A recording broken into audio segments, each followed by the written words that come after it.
Capston one finger తో touch చేస్తే revolution మొదలైనట్టే. Vinayaka Chavithi పండుగ దగ్గర పడుతున్న కొద్దీ విగ్రహాల తయారీ ఊపందుకుంది. మారుతున్న పరిస్థితులకు అనుగుణంగా మట్టి విగ్రహాలకి కూడా డిమాండ్ పెరిగింది. చిత్తూరు దొడ్డపల్లి సప్త కన్యకులమ్మ ఆలయ ఆవరణలో చిరువేలన్ అనే వ్యక్తి ప్రతి ఏటా మట్టితో కూడిన భారీ విగ్రహాలను తయారు చేస్తున్నాడు. దీనిపై మరింత సమాచారాన్ని మా ప్రతినిధి మనోహర్ రెడ్డి అందిస్తారు. వినాయక చవితి వేడుకలు దగ్గర పడుతున్నటువంటి తరుణంలో చిత్తూరు ఎంపీ దగ్గుమల్ల ప్రసాదరావు కావచ్చు, ఎమ్మెల్యే గురిజాల జగన్మోహన్తో పాటు చుడా చైర్మన్ కటారి హేమలత కూడా ఈ ప్రాంతానికి వచ్చి మట్టి విగ్రహాల ప్రారంభ కార్యక్రమాన్ని కూడా ఘనంగా నిర్వహించినటువంటి పరిస్థితి. ప్రస్తుతానికి వారు మనతో ఉన్నారు. మీరు ప్రజలకు ఇచ్చేటువంటి పిలుపు ఈ వినాయక చవితి సందర్భంగా? మట్టి విగ్రహాలనే వాడండి, ప్లాస్టర్ ఆఫ్ పారిస్ విగ్రహాలను అసలు దగ్గర కూడా రానియద్దు. ఇంట్లో చేసే చిన్న బొమ్మ నుంచి పెద్ద బొమ్మ వరకు కూడా దేవుని మట్టి విగ్రహాలే వాడాలని మీ అందరికీ కోరుతున్నాను.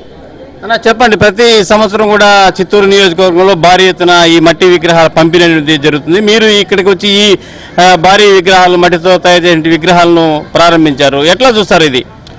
సప్త కన్యకులమ్మ గుడి పక్కనే ఈ ఒక విగ్రహాల తయారీ గత 10 సంవత్సరాలుగా చేస్తున్నారు. ఈ తిరువేలన్ అనే వ్యక్తి ఈ మట్టితోనే అందాన్ని, అంటే మీరు చూస్తున్నారు ఇప్పుడు ఇదన్నీ కేవలం మొత్తం మట్టితోనే తయారు చేస్తున్నాడు. చాలా బ్యూటిఫుల్గా కూడా వినాయకుల్ని రకరకాల రూపాలతో తయారు చేస్తున్నాడు. ఖచ్చితంగా చిత్తూరు నియోజకవర్గ ప్రజలు ఎక్కడ వినాయకుడిని బయట రోడ్లో పర్మిషన్ తీసుకొని పూజ చేయాలన్నా కూడా అది మట్టి విగ్రహాలు అయితేనే పర్మిషన్ ఇమ్మని ఆల్రెడీ నేను మున్సిపల్కి ఆదేశించడం జరిగింది. ఎందుకంటే ఇప్పుడు రానున్న ఎలినో ప్రభావంతో చెరువులన్నీ కూడా ఎండిపోతున్నాయి. వాటర్ ప్రభావం చాలా తీవ్రంగా ఉంది. సో మనం మట్టి విగ్రహాలను పూజిస్తే మాత్రమే ఆ పవిత్రత కలుగుతుంది. ఏదో ప్లాస్టిక్ కావచ్చు లేదా ప్లాస్టర్ ప్యారిస్తో తయారు చేసేవన్నీ కూడా కెమికలైజ్డ్ కలర్స్తో తయారీ చేసి తీసుకుపోయి వాటిని చెరువుల్లో నిమగ్నం చేయడం చాలా ప్రమాదకరం రానున్న రోజుల్లో. కాబట్టి ఇతన్ని నేను అభినందిస్తూ ముఖ్యంగా చిత్తూరు నియోజకవర్గ ప్రజలందరినీ కూడా ఇక్కడికి వచ్చి ఈ దొడ్డిపల్లి సప్త కన్యకులమ్మ గుడి పక్కన ఈ తయారీ చూసాము. చాలా అద్భుతంగా బాగా చేశాడు.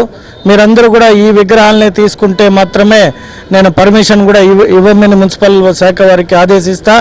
వీటినే పెట్టి పూజిస్తే మనకి పవిత్రతతో పాటు గ్రీన్ చిత్తూరు, కాలుష్యం లేని చిత్తూరుగా మన చిత్తూరుని పొందగలుగుతాం. కాబట్టి మరొకసారి అతనికి ఆల్ ది బెస్ట్ తెలియజేసుకుంటూ చిత్తూరు నియోజకవర్గ ప్రజలందరూ కూడా మట్టి వినాయకులతోనే వినాయక చవితిని సెలబ్రేట్ చేయాల్సిందిగా కోరుకుంటున్నా.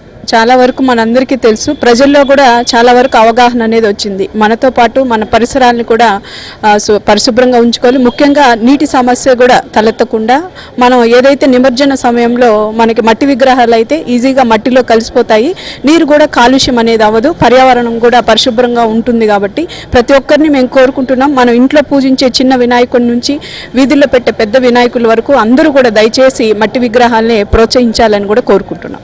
వాతావరణ కాలుష్య నివారణ నేపథ్యంలో ఇలాంటి వాటిని ప్రోత్సహించాలంటే ఒక ప్రధానమైన డిమాండ్ కూడా ఈవేళ ప్రజాప్రతినిధులు కూడా వ్యక్తమవుతున్న పరిస్థితి మనము చూస్తున్నాం. వీడియో జర్నలిస్ట్ మహేష్తో కలిసి మనోహర్ రెడ్డి, ఏపీ ఆంధ్రజ్యోతి, చిత్తూరు నుంచి.